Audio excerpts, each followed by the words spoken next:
lecture on your chapter number 9 force and laws of motion. Last lecture तक हमने second law of motion किया था, अभी आपका third law of motion which is the last one है, ठीक है। What is third law of motion? Action and reaction are equal and opposite, ठीक है। Action and reaction are equal and opposite मतलब जब भी हमारी कोई फोर्सेस एक्ट करती है, they always act in pairs, वो हमेशा पेयर की फॉर्म में एक्ट करती हैं, ठीक है। जितनी फोर्स एक बॉडी दूसरी बॉडी पे लगाती है, उतनी फोर्स दूसरी बॉडी पहली बॉडी पे लगाती है। मतलब there are always two objects and there are always two forces, forces always acts in pair. जैसे सपोज आपने एक वॉल को ही धक्का दिया, ठीक है। अब वॉल अपनी जगह से वैसे मूव नहीं करेगी, लेकिन जितनी फोर्स आप वॉल पे लगाओगे उतनी फोर्स वॉल भी आपके ऊपर लगाएगी, ठीक है। तो action and reaction are always equal and opposite. This is your third law of motion, ठीक है। जितनी फोर्स एक ऑब्जेक्ट दूसरे ऑब्जेक्ट पे लगाता है, उतनी और फोर्स पहला ऑब्जेक्ट दूसरा ऑब्जेक्ट भी पहले ऑब्जेक्ट पे लगाएगा, ठीक है। तो action and reaction are equal and opposite. ये अगर इसके ऊपर पहले फोर्स लगा रहा है तो ये एक्शन है, फिर ये इसके ऊपर लगा रहा है तो ये रिएक्शन है, ठीक है। तो action and reaction are always equal and opposite. Forces always act in pair, forces equal है, ठीक है।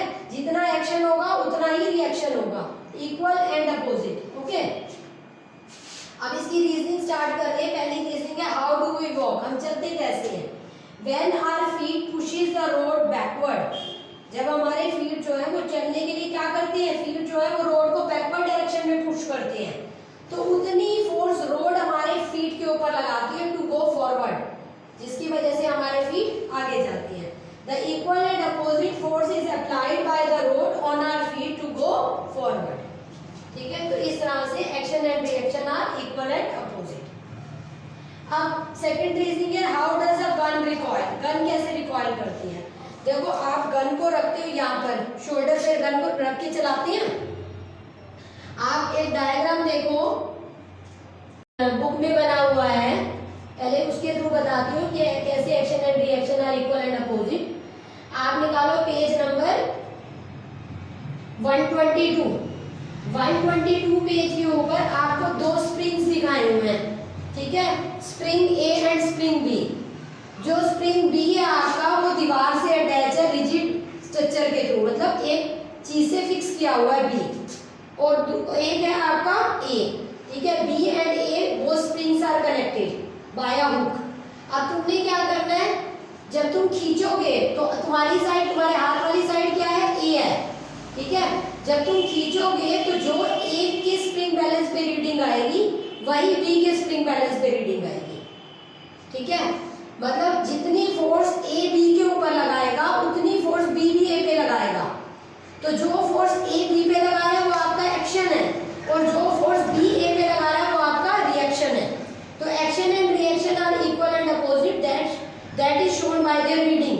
रीडिंग जो होगी वो ए स्प्रिंग बैलेंस और बी स्प्रिंग बैलेंस दोनों की सेम है, ठीक है। तो this shows that action and reaction are equal and opposite. आप इस आपके 122 पेज के ऊपर ही नीचे जो है आपको 9.11 फिगर दिखाई हुई है। 9.11 फिगर में क्या है, आपको गन दिखाई हुई है जो आप शोल्डर पे रख के शूट करते हो। जब आप किसी भी गन को फायर करते हो, ठीक है, गन को जब आप फायर करोगे, ट्रिगर दबाओगे तो क्या होगा, बुलेट बाहर निकलेगी, क्योंकि बुलेट के ऊपर फोर्स लगेगी। जैसे ही तुम ट्रिगर दबाओगे बुलेट के ऊपर फोर्स लगेगी टू गो फॉरवर्ड, वो आपका एक्शन है। और जितनी फोर्स के साथ बुलेट बाहर निकलेगी उतनी फोर्स बुलेट जो है वो गन के ऊपर लगाएगी, ठीक है। और गन जो होगी वो क्या करेगी, आपकी जो आपने शोल्डर पे गन रख रखी है वो गन के ऊपर जब रिकॉइल, मतलब गन के ऊपर जब फोर्स रखेगी, बुलेट ने फोर्स की रिएक्शन क्या होगा, बुलेट ने फोर्स लगाई गन के ऊपर, तो गन बैकवर्ड डायरेक्शन में जाएगी, पीछे की तरफ जाएगी, तो आपको एक जर्क फील होगा शोल्डर के ऊपर, दैट इज योर रिएक्शन। तो ये किस पे बेस्ड है, आपका थर्ड लॉ ऑफ मोशन पे बेस्ड है। ये किस पे बेस्ड है, आपका थर्ड लॉ ऑफ मोशन पे बेस्ड है कि action and reaction are equal and opposite. When a gun is fired, how does a gun recoil, gun recoil का मतलब गन का पीछे होना है। When a gun is fired, a force act on the bullet to move forward, ठीक है। जब आप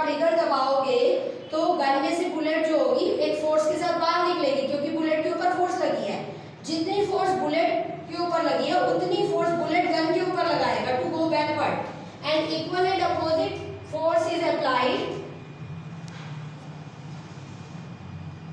and equal and opposite force is applied by the bullet on the gun, जिससे गन क्या होगी, वो रिकॉइल करेगी, मतलब बैकवर्ड डायरेक्शन में जाएगी, आपको एक जर्क फील होगा आपकी शोल्डर पे, that is your reaction.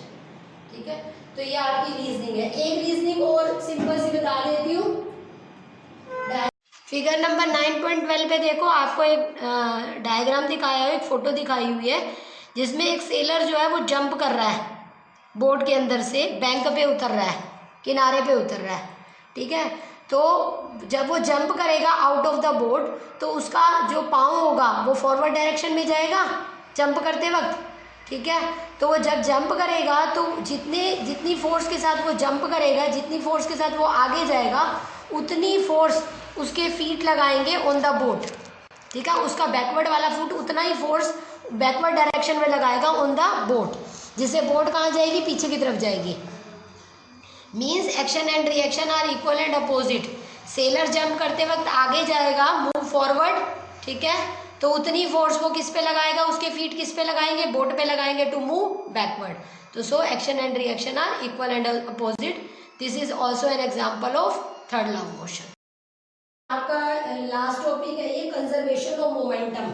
Momentum मैंने आपको पहले ही बताया था, मोमेंटम होता क्या है, the product of mass and velocity is known as momentum.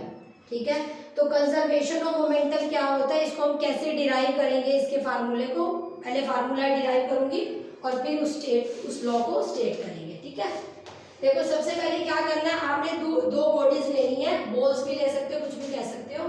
There are two bodies A and B. ठीक है, there are two bodies A and B.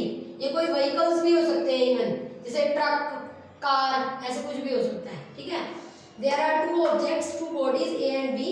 एक u1 वेलोसिटी से मूव कर रही है, दूसरी u2 वेलोसिटी से मूव कर रही है। एक का मास m1 है, दूसरे का मास m2 है। ये आपस में कोलाइड कर दे, कोलिजन टेक प्लेस। ठीक है, कोलाइड टेक प्लेस, तो एक पहले पे फोर्स लगाएगी, दूसरी पहले पे लगाएगी, पहले दूसरे पे लगाएगी तो दूसरी पहले पे लगाएगी। As action and reaction are equal and opposite. जब कोलाइड करेंगे तो ऑटोमेटिकली एक की फोर्स दूसरे पे और दूसरे की पहले पे लगेगी। ठीक है, अब कोलाइड होने के बाद दोनों फिर से अलग अलग हो गए। अब ये v1 वेलोसिटी से मूव कर रही है, ये v2 वेलोसिटी से मूव कर रही है। Their velocity get change. क्यों? क्योंकि एक ने पहले पे फोर्स लगाई है और पहले ने दूसरे पे फोर्स लगाई है। Suppose there are two bodies moving with the velocities u1 and u2। After collision they get separated and started moving with velocity v1 and v2। ठीक है, तो कोलाइड करने के बाद उनकी वेलोसिटी बदल गई, क्योंकि दोनों ने एक दूसरे के ऊपर फोर्स लगाई थी। अब कितनी फोर्स लगाई थी तो दोनों ने एक दूसरे के ऊपर? मैंने आपको सेकंड लॉ ऑफ मोशन कराया था। सेकंड लॉ ऑफ मोशन क्या था? Force is equal to mass into acceleration, बताया था ना। या फिर कह सकते हैं the force is directly proportional to rate in change in momentum, rate of change of momentum. ठीक है, सेकंड लॉ ऑफ मोशन के हिसाब से force is directly proportional to the rate of change of momentum. ये मैंने आपको second law of motion में बताया था कि force is directly proportional to rate of change of momentum, mv minus mu, final momentum minus initial momentum upon rate, मतलब time per unit time. ठीक है, तो mv minus mu upon t, ये मैंने सेकंड लॉ ऑफ मोशन में लगाया था, जो मैं इसे यूज कर रही हूँ। ओके, अब देखो पहला ऑब्जेक्ट दूसरे ऑब्जेक्ट पे फोर्स लगा रहा है कोलिजन करते वक्त, ये इसके ऊपर फोर्स लगा रहा है, तो कितनी फोर्स लगा रहा है? ए बी के ऊपर कितनी फोर्स लगा रहा है? ए बी के ऊपर कितनी फोर्स लगा रहा है? ए बी के ऊपर उतनी फोर्स लगाएगा जितना बी का मोमेंटम चेंज होगा। ठीक है, तो बी का मोमेंटम कितना चेंज होगा? m2 मास है जो उसका into v2 final velocity minus initial velocity upon time taken. इसकी फाइनल वेलोसिटी क्या है? m2 की v2, और इसकी इनिशियल वेलोसिटी क्या है? u2। तो इसके ऊपर कितनी फोर्स लग रही है? Rate of change of its momentum. A B के ऊपर उतनी फोर्स लगाएगा जितना बी का मोमेंटम चेंज होगा। बी का मोमेंटम कितना चेंज हुआ है? Mass into v2 minus u2 by t, वही फार्मूला लगा के सेकंड लॉ ऑफ मोशन का, कि force is directly proportional to rate of change of momentum. Mass है b का m2, फाइनल वेलोसिटी है v2, इनिशियल वेलोसिटी है u2 अपॉन टाइम टेकन। अब बी ए पे कितनी फोर्स लगाएगा? बी ए पे उतनी फोर्स लगाएगा जितना ए का मोमेंटम चेंज होगा। तो ए का मोमेंटम कितना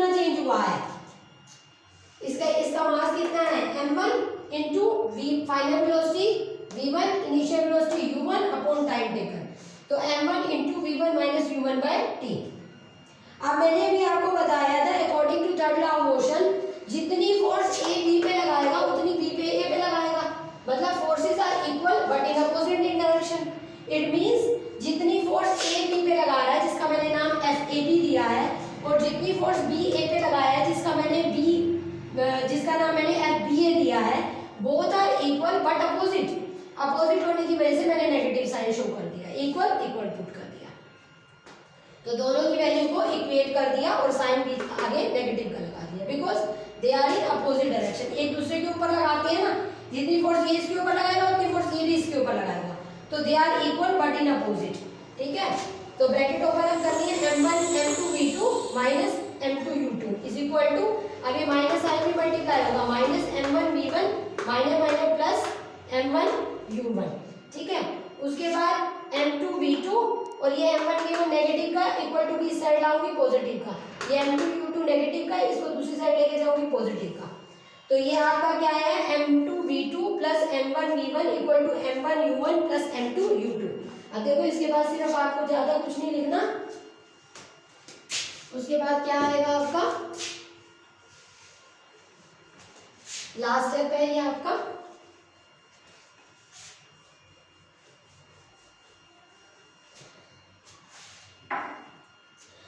आया m2 v2 plus m1 v1 is equal to m1 u1 plus m2 u2। इसको बोलते हैं फाइनल मोमेंटम।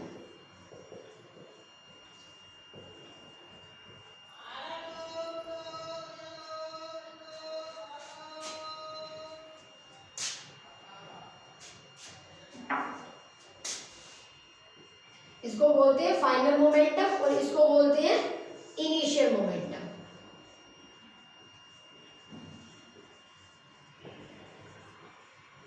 ठीक है, तो final momentum is always equal to the initial momentum, this is known as law of conservation of momentum. तो आपका law of conservation of momentum क्या है? According to the law of conservation of momentum,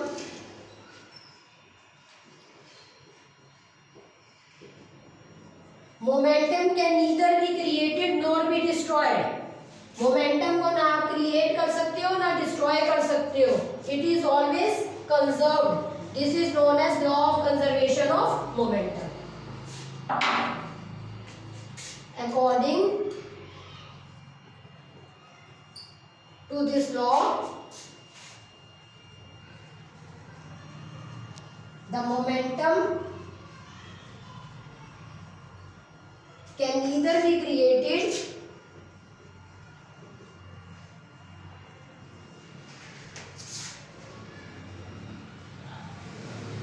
nor be destroyed.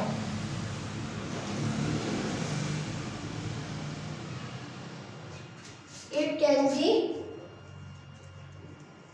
only converted, या ये भी मत देखो, it can either be converted nor be destroyed, it is always conserve. बस इतना ही सफिशिएंट है, it is always conserve. This is known as law of momentum, law of conservation of momentum. कहने का मतलब यह है कि जब भी कोई दो बॉडीज हैं वो किसी वेलोसिटी के साथ मूव कर रही हैं और आपस में क्या करती है, कोलाइड करती है, तो इट इज ऑलवेज कंजर्व्ड। अब देखो हमारा डेरिवेशन क्या बना कि final momentum is always equal to the initial momentum, means m2 v2 plus m1 v1 is equal to m1 u1 plus m2 u2। दो बॉडीज हैं जिनका मास है आपका m1 एंड m2 और वो u1 एंड u2 वेलोसिटी से move कर रहे हैं। अब वो आपस में कोलाइड करने की वजह से जब कोलिजन टेक प्लेस होता है तो ऑटोमेटिकली क्या होगा, पहली बॉडी दूसरी बॉडी में फोर्स लगाएगी, दूसरी पहली पे लगाएगी। ठीक है, और फिर वो आपस में से फिर से सेपरेट आउट हो गए, लेकिन अब जब वो सेपरेट आउट हुए तो उनकी वेलोसिटी चेंज हो जाएंगी। ठीक है, it can be considered as v1 and v2। ठीक है, तो जो हमारा इनिशियल मोमेंटम का सम होगा दोनों बॉडीज का और जो फाइनल मोमेंटम का सम होगा, इट इज ऑलवेज सेम। मतलब momentum can neither be created nor be destroyed, it is always conserved. Momentum change नहीं होता, जो इनिशियल मोमेंटम का उनका सम था और जो फाइनल मोमेंटम का सम है वो हमेशा इक्वल रहेगा। ठीक है। देखो मासेस जो होते हैं वो अलग अलग हो सकते हैं, दो बॉडीज का मास अलग अलग होगा। तो जैसे अब मैंने तुम्हें बुलेट वाले का एग्जांपल दिया था, ठीक है, द गन रिकॉइल्स, उसकी अभी रीजनिंग कराई थी। तो उसमें मैंने क्या बताया था आपको कि हमने गन को शोल्डर पे रखा, फायर किया, ट्रिगर दबाया। जैसे ही हम ट्रिगर दबाएंगे तो बुलेट जो होगी वो फॉरवर्ड डायरेक्शन में जाएगी, क्योंकि उसके ऊपर एक फोर्स अप्लाई होगी। तो जितनी फोर्स के साथ बुलेट बाहर निकलेगी उतनी फोर्स बुलेट गन के ऊपर लगाएगी टू गो बैकवर्ड, जिससे हमारी गन जो होती है वो रिकॉइल करती है और हमें शोल्डर पे जर्क लगता है। लेकिन एक चीज सोचो कि बुलेट का मास तो बहुत कम है और गन का मास बहुत ज्यादा है, ठीक है। फोर्सेस तो इक्वल होंगी, action and reaction are equal but opposite. Forces तो इक्वल है, जितनी फोर्स के साथ बुलेट बाहर है उतनी फोर्स जो होगी वो गन पे लगेगी। लेकिन बुलेट के मास में और गन के मास में बहुत फर्क है ना। तो बुलेट के मास और गन के मास में बहुत फर्क है। फोर्सेस इक्वल होते हुए भी उनके अंदर जो एक्सेलरेशन प्रोड्यूस होगी दैट आर डिफरेंट। देखो बुलेट कितनी तेजी से आगे जाती है ना, बुलेट बहुत तेजी के साथ आगे जाती है, लेकिन गन तो हल्का सा पीछे से जर्क देती है ना, क्योंकि दोनों के अंदर मासेस अलग अलग होने की वजह से एक्सेलरेशन जो प्रोड्यूस होगी दैट आर डिफरेंट, ठीक है। तो forces are same, equal and opposite, but due to different masses the acceleration produce in the two objects are different, ठीक है। दोनों के अंदर जो एक्सेलरेशन प्रोड्यूस होगी दैट आर डिफरेंट, ठीक है। तो ये आपका law of conservation of momentum मैंने आपको बता दिया, ठीक है। इसके जो न्यूमेरिकल्स होंगे वो आपको मैं नेक्स्ट लेक्चर में बताऊंगी। Okay, thank you.